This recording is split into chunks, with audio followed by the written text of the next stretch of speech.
And hello and welcome to the Crime Prevention Association of Michigan. We are here at 2022 in Traverse City, Michigan at the Park Place Hotel.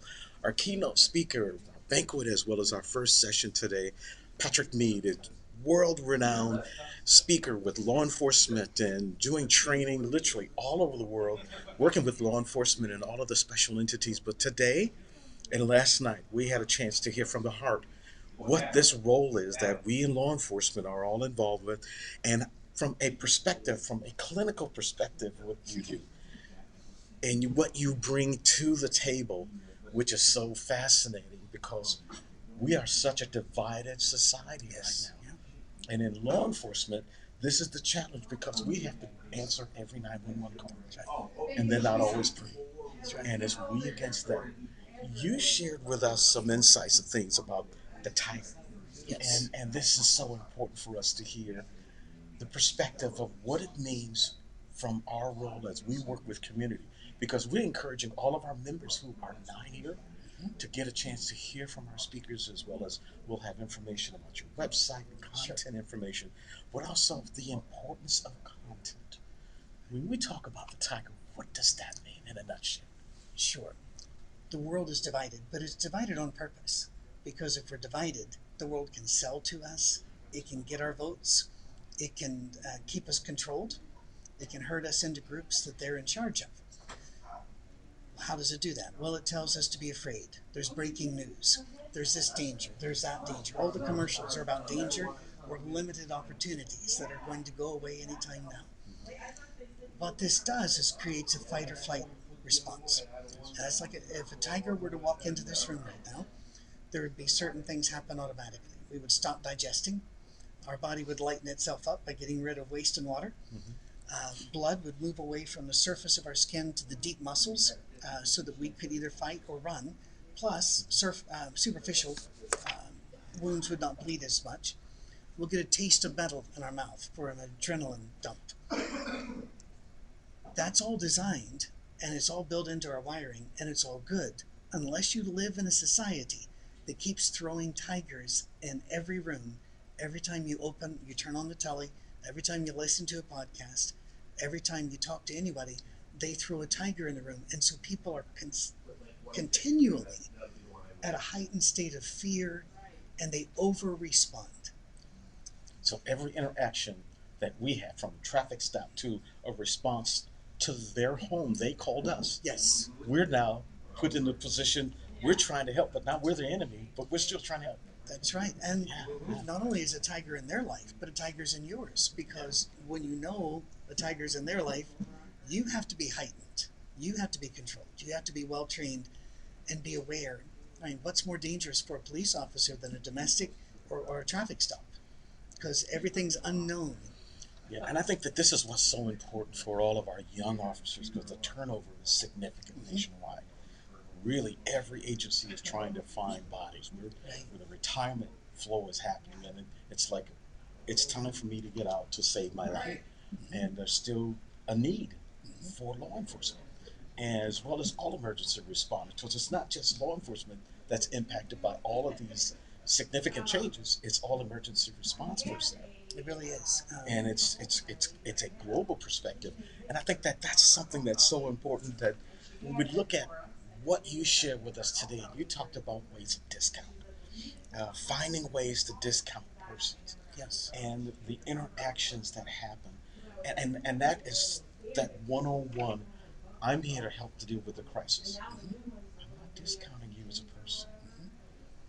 And your topic, your theme, the emphasis of the procession, preciousness of others, and we can't discount that person that's in a crisis. We will never see them again. The universe only makes a person once, and that's when I say the universe, I'm also referring to God, but I want even atheists can understand that all these atoms are out there, and there is no reason for them to coalesce and become a person when they've been there since the beginning of time, and they'll be there at the end of time, because physics has proven that matter or energy cannot be created or destroyed. So all these atoms are doing something else. Yeah. But after about 650,000 hours, they will go and do something else. But they have no mind, they have no consciousness. So whatever or whomever is driving the universe has created a person that is so complex and so unique that the universe will never see them again. And therefore, each life is unbearably important, unique, and precious. Yeah. So when we talk about and hear the emphasis of the need to not own something, when you're looking at we're going to deal with this situation, and all of a sudden this is yours, but now I own it, Yeah. so I'm going to control it. And I was always tell the young guys, it's not a stuff them and cuff them mentality. You got to be able to look into their eyes and see, I'm here to help. I'm not the problem. How can we problem solve together? Exactly. Yeah. And I will talk to people. I'll use the phrase sometimes. This isn't the story you wanted to tell. This life story is not the story you really wanted. How can we tell your story a different way? How can we change the trajectory of your story?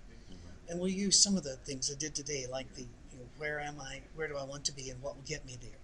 We give them solid things to think about, to not to tell them what kind of story to live, Yeah. but to Yeah. say this evidently is not working out for you. What can we do to help you inside change your direction, making your own decisions? And what was I think was fascinating because my wife and I, she was here last night at the banquet, and she, as a clinical therapist and social worker, Oh, okay. really enjoyed the presentation, and it took her back to her days as an adult, working in adult probation services and work.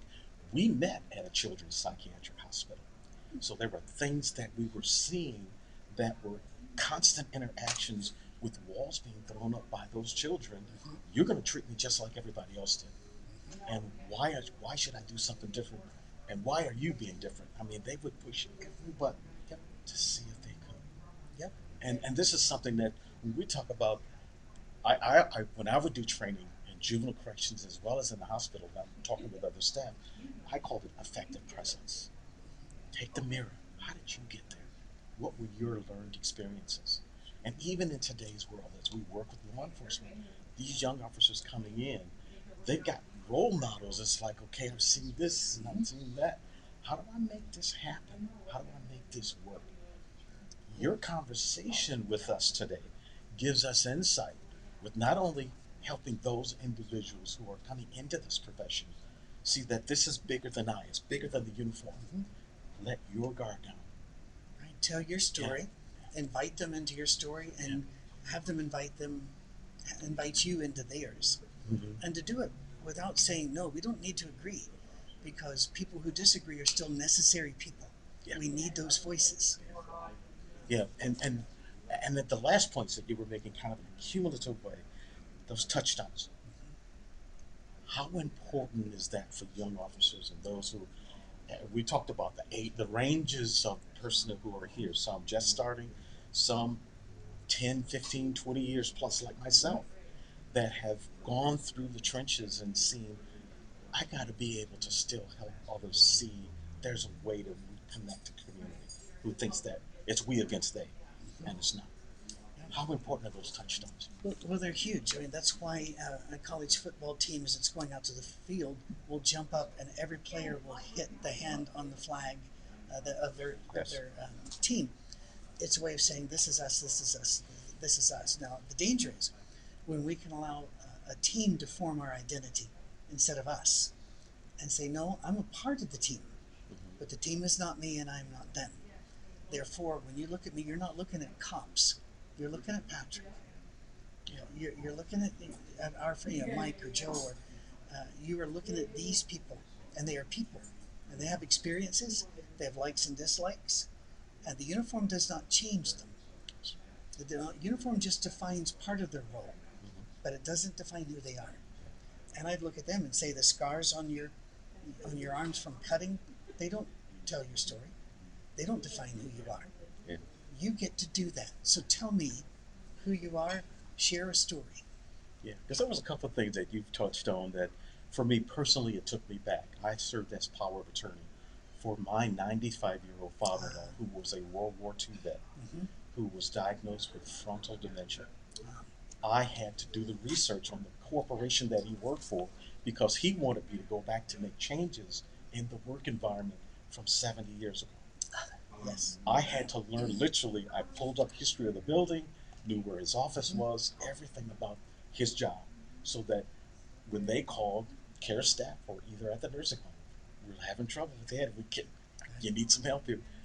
Let's make sure that we talk, listen to what he's saying, and engage him. Exactly. You do not Engage. call them into your world. And police officers can end up doing that. They can say, all right, we need you to behave. We need you to do this. We need you. That, you're saying they have to come into your world. Yeah. Instead, you can say, all right, we're bumping up against each other an awful lot. What can we do as a team here? And with my father, he would go back and be in battles. Yes. And Yes. I would go in and talk to him as if I was an officer. That was calming him down, moving him off the front line, getting him any medical treatment he needed. I went to his world, and that calmed him down. While the nurses were trying to get him, no, you're not in the war. No, you're not. Yeah. But Yeah. no, He was there. You enter their world. Yes. Yes. That's He right. was there. We had many of those moments.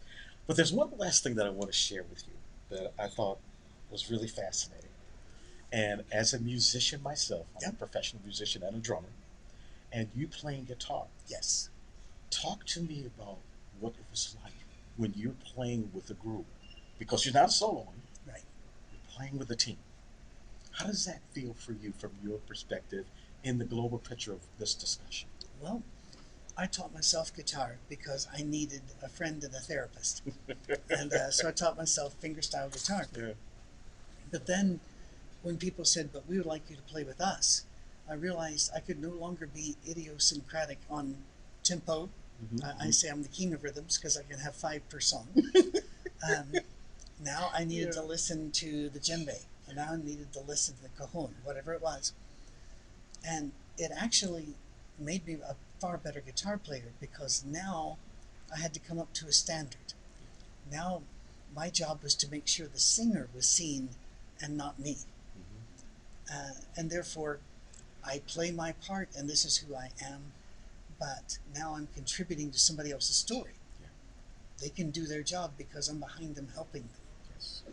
Yes. And I know as a drummer, for me, it's keeping the foundation, to and for, and Oh, where we the need group it. is going to go, and as well as engaging the audience. Mhm. It all starts with the rhythm, and everybody else then is a part of that.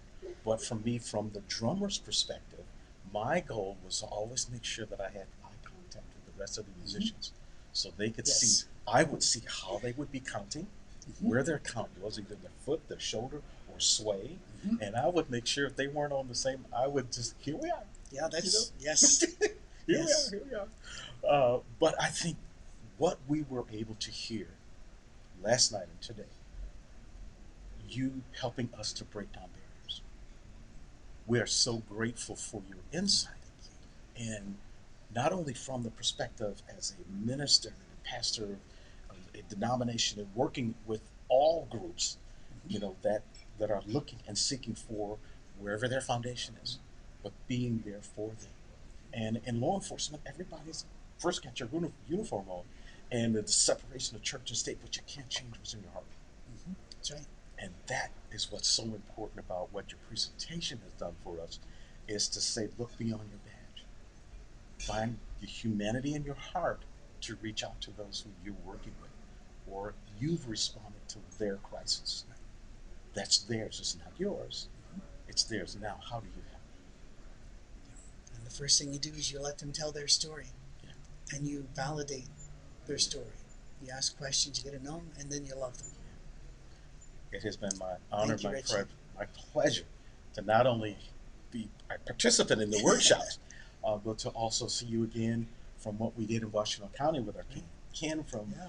Michigan State Oh, Police, yeah, and that all was of the years efforts ago. that we've been involved with, and you bringing us back to what we're at today. So thank you on behalf of all of our crime prevention personnel who are here at the conference, but as well who will see this posted on our blog. Again, we thank you so God much. bless you, Richard. Bless you. Be Thank well. you. Thank Cheers. you.